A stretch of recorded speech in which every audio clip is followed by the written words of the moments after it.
Falcon. Welcome to the Franchise80s Podcast and the post-WrestleMania show.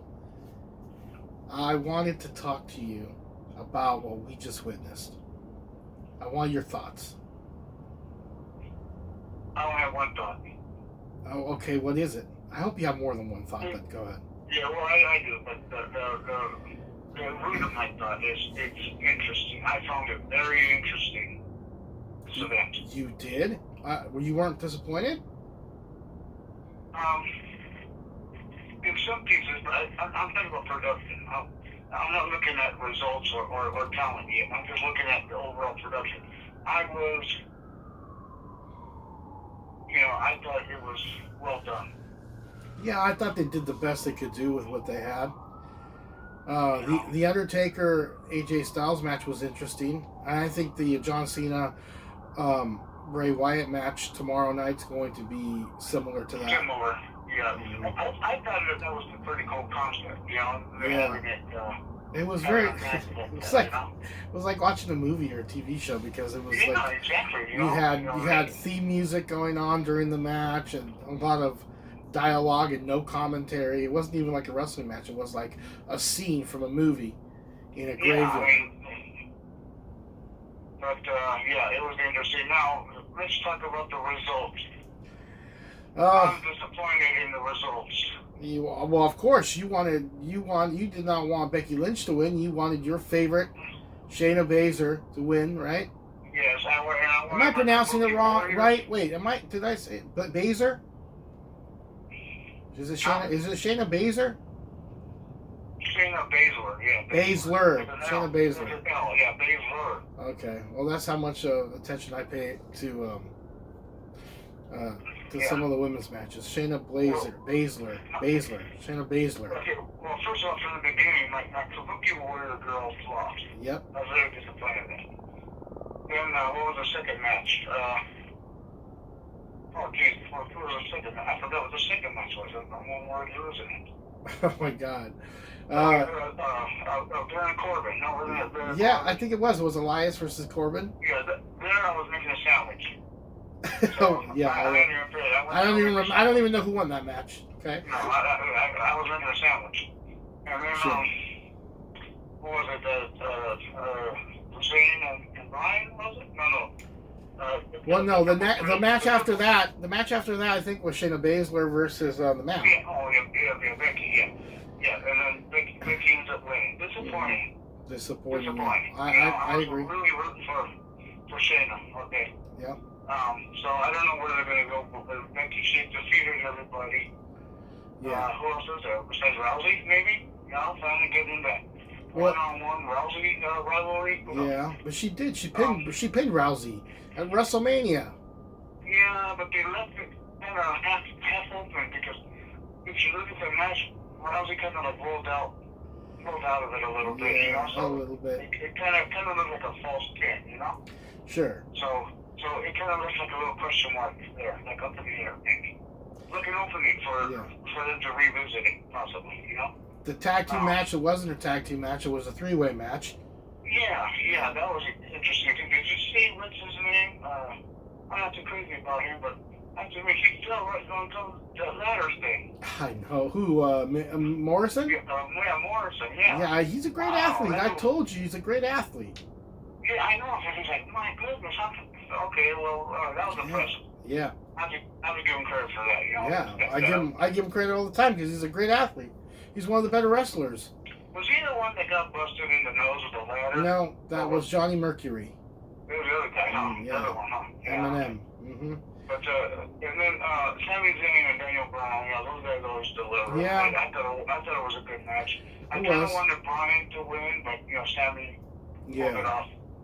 I was hoping for Bryan. And then, and then my match. Goldberg, Braun Strowman. Oh, my God, man. To me, it's 2 years too late. It was heartbreaking. I mean, I knew Goldberg was going to lose, but damn, he just manhandled Goldberg. I thought the match was very good and not sloppy, so that was kind of cool. It was a solid match. I mean, basically, it was 4 spears and 4 power slams. Yeah, but it wasn't It didn't go too long, and it wasn't a squash either. It was kind of, it was an average match. I thought it was a decent match. Don't get me wrong, Goldberg jobbed to Braun, but we knew he was going to do the job, so. Yeah, but I was wrong about that match, because I had Goldberg winning that match. I wasn't sure the last minute substitution that they were going to go with the last minute substitution. And I thought you were crazy. I thought you were crazy for having Goldberg winning that match. I mean, as much as I love Goldberg, he's my second favorite wrestler of all time, with Ultimate Warrior being the first. Goldberg I was a huge Goldberg fan, and I knew he was going to lose. So. Well, my train of thought was that, first of what I was thinking that, Goldberg's going to retain, and then he'll finally drop it to Roman at SummerSlam proper, but I guess that's not going to happen. So that's why I was thinking about it before all this stuff happened, but I guess they went with Braun or Strowman. So I think that, but then again, that may open up Braun Strowman versus the Fiend Bray Wyatt down the line. Yeah, I mean, Braun looked pretty damn good in that match. That's a great victory for him. Yeah, but now, looking-wise, I mean, you could lead him up with to go up against the Fiend. Him and Bray, they have history together, you know what I mean? And what about Kevin Owens and Seth Rollins?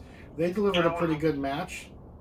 Yeah, I thought that was a good match there. Kevin, people say he's a little chubby guy, something like that, but he's impressive. He reminds me of someone like of a Bam Bam Bigelow type. Yeah, and he's a little bit of a bigger guy. Maybe not a heavyweight like Bam Bam was, but he's a little bit of a bigger guy, but he's agile. He's very agile and athletic. He's very athletic, and he does some high spots, man. That was a pretty courageous elbow that he did off the WrestleMania sign. He was up there. Yeah, I don't think Kevin Owens gets the credit he deserves. Yeah. I think he deserves a little more credit. I felt sorry actually for some of the winners, because I thought they got some big victories and no audience participation. How do you feel if you're the women's tag team champions? You just won the champions from the Kabuki Warriors, and it's so hard to celebrate. There's nobody cheering. For instance, someone like Braun, he's the first world champion. And then Braun, he gets the championship. He gets it from Goldberg of all people, and how do you celebrate? It's so hard to celebrate at that point. Yeah. But I thought overall the production was interesting. Yeah. I'm very interested to see what happens tomorrow night when some of the bigger talked about matches are happening. Happening tomorrow, So. And I gotta tell you, I love the American Badass Undertaker coming back. I also like the fact that they paid a few homage to old some wrestling, like some of the wrestling back in the day. The Nitro scene where Goldberg breaks the limousine window and screws his arm up. That was kind of a funny shot at Goldberg where he broke the limousine, looks at his arm and goes, "Damn," Yeah, I really like the way that we produced that match. Yeah. I would like to see more matches produced that way, actually. If they could find certain wrestlers that can pull off a match like that, like have it be filmed and taped and edited in certain ways that way, because that was fully edited, dude.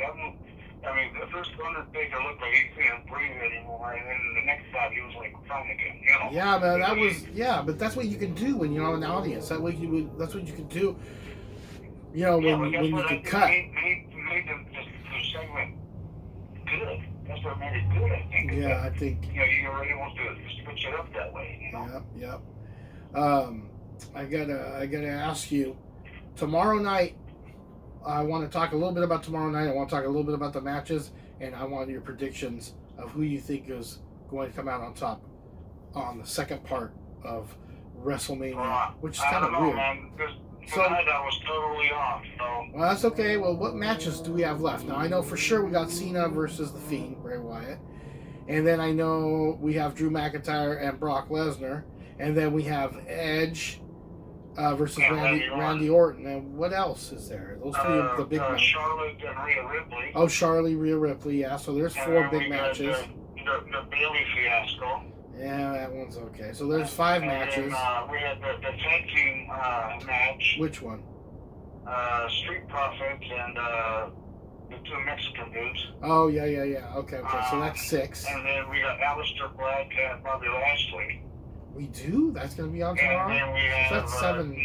Natalia, or whatever her name is. And Liv Morgan. Natalia and what? And Liv Morgan. Oh, okay. So that's 8 matches tomorrow night. Wow, okay. So a few of them will probably be on the pre-show. Our pre-show. So I'm expecting the Aleister Black. Natalia and Liv Morgan is definitely pre-show. Well, of course. And then I bet you Aleister Black and Bobby Lashley will be pre-show. So aside from the pre-show, let's look at the matches. Forget about Bayley. I want to talk about who do you think is going to win, Charlotte Flair or Rhea Ripley?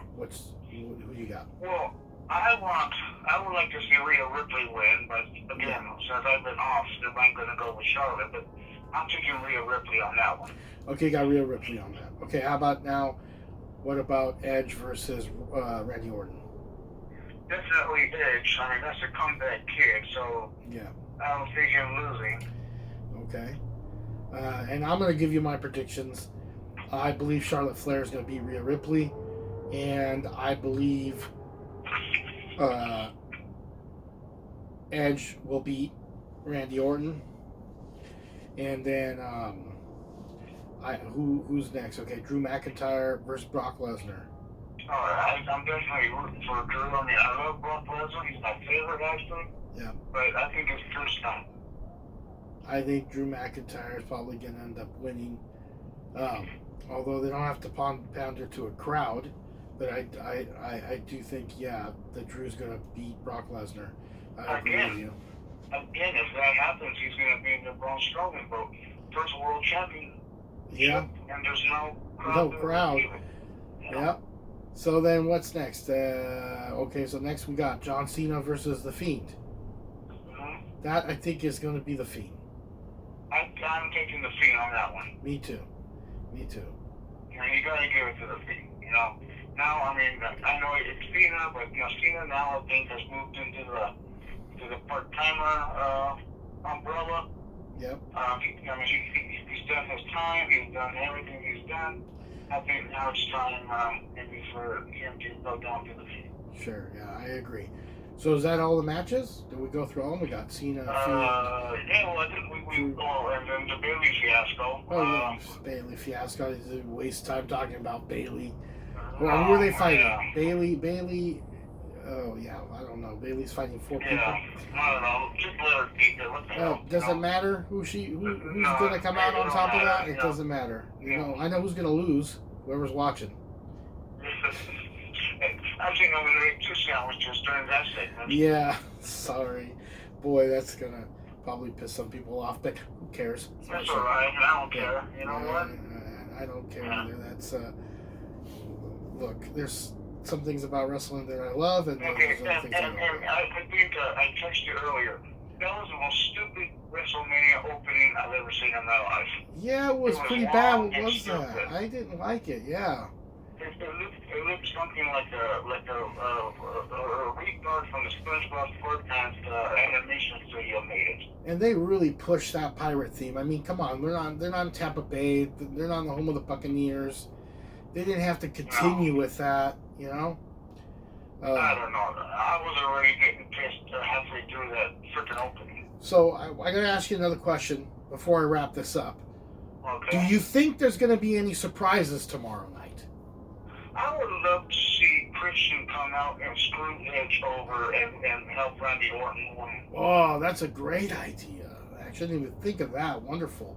I'd agree with that. I would love to see that. Yeah, that'd be awesome. Yeah. How about? I would love to see. Let's do an ending like Benoit and Guerrero, and after McIntyre wins the title, Jinder Mahal comes out and hugs him. Oh God, no.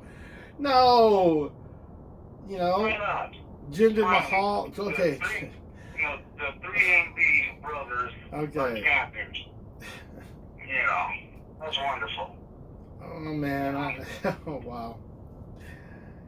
I think I changed my prediction. I think Brock Lesnar's going to take that one. You heard it here first. Brock Lesnar beats Drew McIntyre tomorrow night. Okay, well, I'm still rooting for Drew. But well, again, of course. since I was totally off tonight, I'm expecting whatever tomorrow, so we'll see. Well, tomorrow, same franchise place, same franchise time, we'll do another post show for the second part of WrestleMania. As for this one, I'd like to thank everybody. Remember to like and subscribe. And I'll see you next time on another episode of the Franchise80s Podcast. Hey guys, Franchise here with Franchise80s.com. Thanks once again for watching this video. And I wanted to remind you guys to please hit like and subscribe and share this with anybody who loves the 80s, especially the toys from the 70s, 80s, and 90s. I do a lot of videos on here, like toy reviews or treasure hunting videos where I take you with me when I'm looking and searching for these awesome toys and collectibles that I love to collect. I also have a podcast where I talk about all sorts of stuff from professional wrestling to current hit blockbuster movies like Star Wars or Avengers or anything that has to do with the beautiful, wonderful world of pop culture, geeky, nerdy stuff that I love. So please make sure you like and subscribe and follow me on Twitter, Instagram, and Facebook. And anytime you write something or share something that has to do with the 80s, please hashtag Franchise80s and help us grow. Thanks once again, and don't forget to hit that little notification bell, because that little notification bell will remind you every time that I have a video so you can come watch it. Have a great day, and I'll see you next time on the Franchise80s Podcast.